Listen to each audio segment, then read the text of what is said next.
days, Mama just can't do it anymore. I'm only one person, and I'm only here taking care of these girls. I go to work, I put food on the table, I buy their clothes, so I am so sorry if I can't shell out another $100 just for one more thing. I just don't have it to give. My little girl is repeating history, the history that sadly I wrote. Still, I have no promises that as a mother, I can be there for her this time. At times, I just want to kick back, relax, and let the chaos work itself out. I mean, seriously, my plate is full enough. I don't want to do this again. I'm too young to be a grandma. Something needs to be said to the teens of today. They're too careless. They forget that there are consequences. See, there it goes. Ha! I'm already turning into the old bag she's making me become. Before I know it, I'll be telling punks to get off my lawn. Hey punk, get off my lawn! It's time to stop being the pushover. This isn't going to be the tradition the women in this family pass on. Betrayal. That is the emotion I am drenched with. Just once, I want my mom to pay attention to me. It's always Annalise, Annalise, Annalise. There's never enough time in the day for the girl in the crumbling shadows. And finally, Annalise made this colossal mistake, and our mom was fuming. But yet, she still makes it all about Annalise. She protests that she doesn't want Anna to have the baby, that it's going to ruin her life, and yet she is still pampering her as if she's done nothing wrong. Why can't she see she's neglecting me? Every day I have to walk to school. Mom says she can't take me anymore because she has to take Anna to checkups for the baby. Please. Today, even the world seemed to be mocking my emotions. The gloomy sky wept as I trudged to school. I had woken Mom up this morning, wondering if she could take me, and she snapped that this was one of the rare days she didn't have to drive Annalise anywhere, so she strived for a little slumber. Disappointment washed over me, but I knew I needed to try and understand. I mean, all of this has been really stressful on her, too.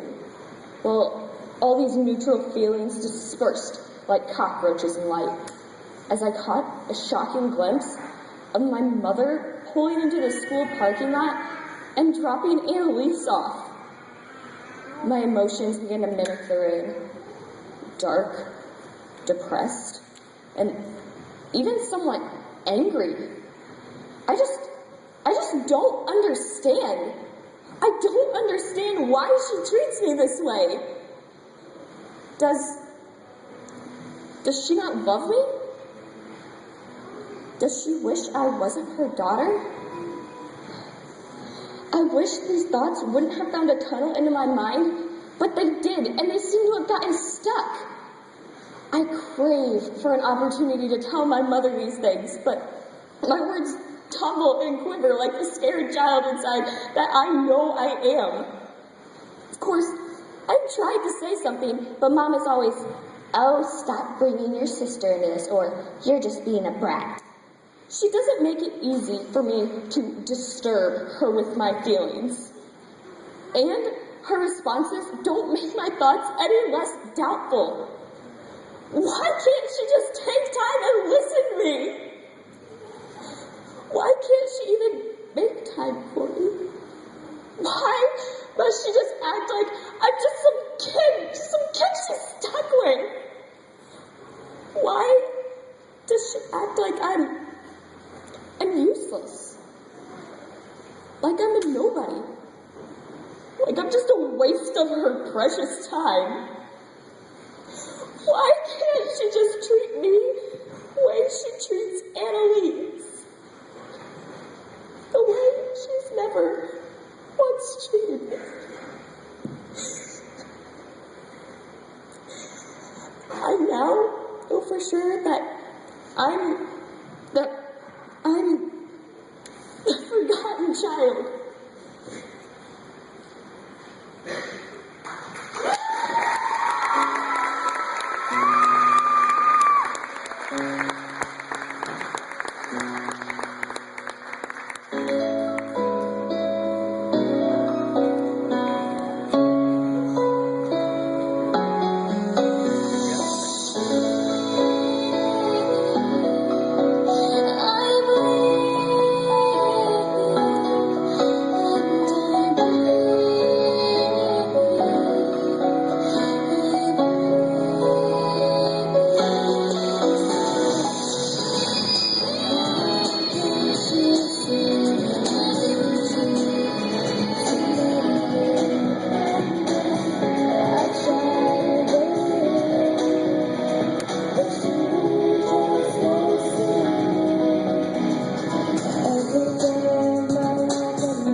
Dante.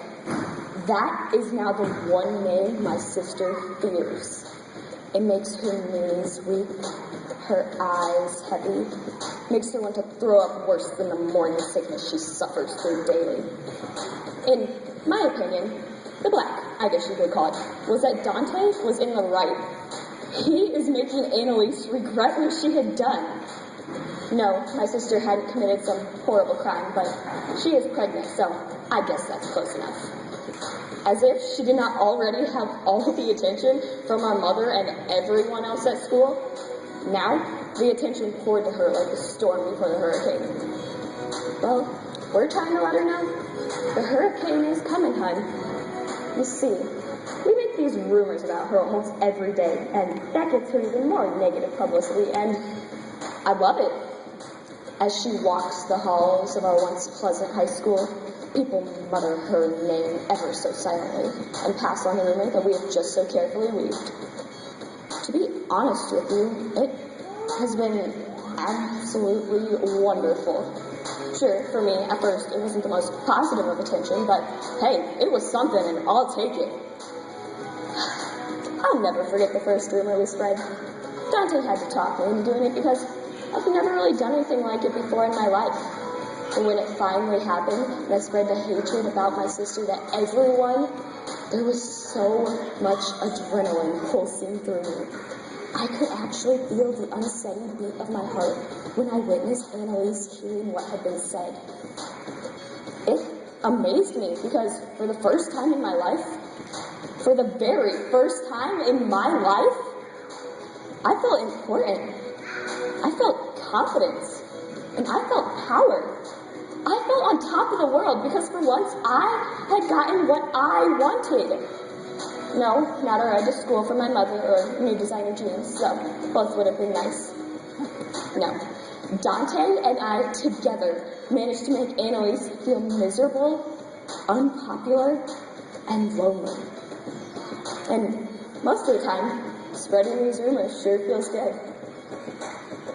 Sometimes, however, I just don't feel the power or confidence in my heart. Every now and then, a twinge of pain and sorrow slip in. Maybe it's because I'm still being ignored by my mother. Or maybe it's because Annalise is my sister, and I'm really deep down worried about her and this baby. It usually comes on really bad before we start a new rumor, you know? But then Dante, my hero, comes, gives me my usual pep talk, and reminds me that this is what Annalise truly deserves. It is then that my little sliver of guilt and hurt disappear, which are quickly replaced by a big bucket of jealousy and a quick splash of anger. I then am so fired up and ready to go, I'm ready to take on my latest rumor. I don't think people even realize what's going on. I mean, you're giving attention to a guy who got some chick pregnant. I don't care. The only reason that everyone pays attention to him is because he always whines about how he gets pushed around by his dad. And now he's making a big deal about this like it affected him too. Please. Is it not enough that he's already a super successful musician and half the school is in love with him? Did he really have to get some chick knocked up just to boost his popularity? See, thing is, I actually used to be one of his friends. Then high school comes along and people get to thinking he's all big and godlike. And guess who gets left in the dust? I think I found something that might actually be worth my time. This chick named Ella. She's got a cute face, and I think I'll stick around and find out what she wants. As it turns out, she wanted her sister, what's her name, Annalise, to move out of the way so she could be in the spotlight. And I want to get it through Jason's big head that the world does not revolve around him anymore. So this just worked out how I wanted. And I've done all she's asked of me. Talked about her sister, said mean things about her, blah, blah, blah, blah. You think she might be a little bit more creative. But that's what she came up with. And I think we're doing a pretty good job of ruining what's left of Annalise and Jason's pitiful little reputation.